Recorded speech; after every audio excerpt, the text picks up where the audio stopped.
Hola, mi nombre es Jason Guerra, soy estudiante de la Facultad de Ingeniería en la carrera de Sistemas en la sede Boca del Monte de la Universidad Mariano Galvez de Guatemala. Lo que ustedes pueden ver en pantalla es un circuito que ayuda a transformar una señal alterna a una señal directa, ¿sí? Voltaje alterno a voltaje directo. Muchas veces nosotros encontramos estos circuitos sin darnos cuenta en cargadores de teléfonos, de laptops o incluso de alguna televisión o diferentes aparatos que nosotros vemos en casa. Estos circuitos los encontramos en diferentes aparatos porque ayudan a que todos estos dispositivos reciban la corriente o la señal necesaria para poder funcionar, ¿verdad? Hay dispositivos que necesitan más, otros que necesitan menos, pero por ejemplo en nuestra casa nosotros tenemos 120 voltios, 220, diferentes configuraciones y si nuestro dispositivo celular, por ejemplo, recibiera ese voltaje, lo más probable es que se llegara a quemar. Entonces, para explicarles un poquito, si nos damos cuenta en esta parte de acá, tenemos nuestra fuente de voltaje de 120 voltios, lo voy a encender para que lo veamos. ¿Sí? 120 voltios. Pero si nos damos cuenta, tiene esta curva acá. Esta curva lo que nos dice a nosotros es que es corriente alterna. ¿Por qué se le llama corriente alterna y por qué es una curva? Lo que sucede es que la corriente alterna se representa mediante una curva senoidal.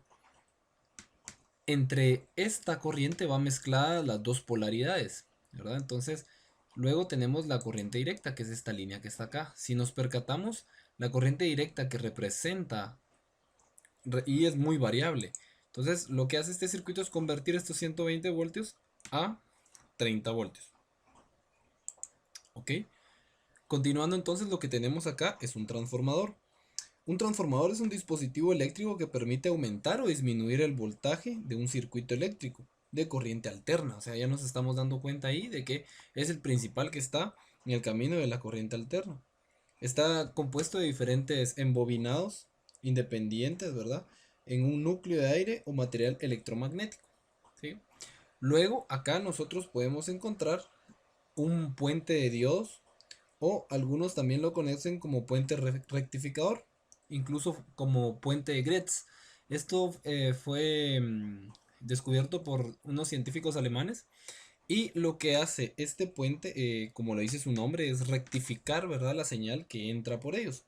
Está comúnmente formado por cuatro diodos. Los diodos nosotros sabemos que lo que hacen es que permiten circular la corriente en una sola dirección. Entonces, lo que hace esto es que viene la corriente alterna y en lugar de que, como lo vimos al inicio, pase tanto las dos polaridades, voy a detenerlo, pasen las dos polaridades, solo llega a pasar una polaridad, pero sigue siendo senoidal, o sea, como una curva, ¿sí? Sin embargo, pues ya, por así decirlo, ya limpiamos las polaridades en esta parte de acá, ¿sí?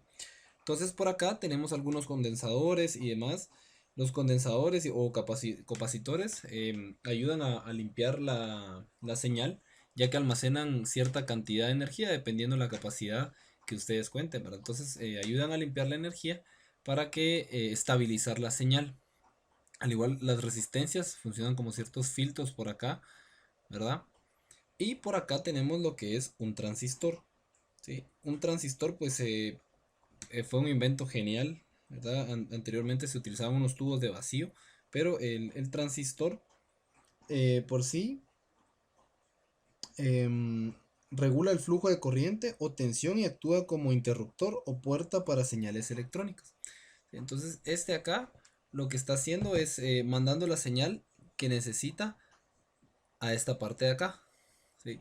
Y lo recibe de una resistencia variable o algunos lo conocen como potenciómetro. Acá nosotros podemos variar el potenciómetro, ¿verdad? Y también depende de la capacidad que tenga nuestra resistencia variable, ¿sí? Lo voy a volver a encender para que nos demos cuenta acá, ¿sí? Cómo viene la señal. Vean, poco a poco va a ir aumentando. Acá ya estamos en corriente directa. ¿verdad? Si nos pasáramos a corriente alterna, no hay nada de corriente alterna, ¿verdad? Entonces me paso a la corriente directa y nos podemos dar cuenta que poco a poco va llegando a los 30 voltios, ¿sí? En este caso no está llegando totalmente, ¿por qué? Porque tenemos una resistencia variable acá. La voy a aumentar y vamos a ver qué es lo que sucede.